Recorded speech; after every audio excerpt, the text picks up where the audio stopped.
Disque de débris autour de l'étoile Vega révèle des mystères cosmiques.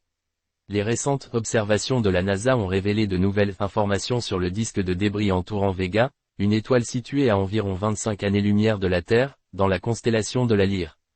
Cette étoile, bien plus jeune que notre Soleil avec ses 350 millions d'années, se distingue non seulement par sa luminosité intense mais aussi par la présence d'un disque de débris étonnamment lisse, une caractéristique qui intrigue les astronomes. Vega est environ 2,5 fois plus massif que le Soleil et brille 40 fois plus intensément.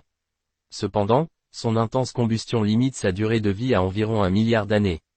Les premiers signes de son disque de débris ont été détectés dans les années 1980, grâce au satellite IRA, lorsque des émissions infrarouges ont mis en évidence un surplus de matière autour de l'étoile.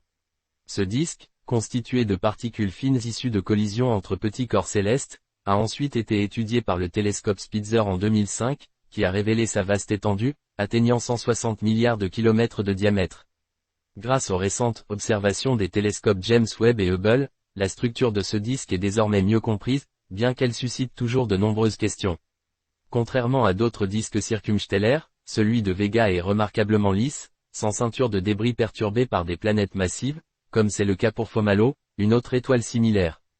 En effet, la radiation intense de Vega empêche l'agglomération des particules, un processus essentiel pour la formation planétaire.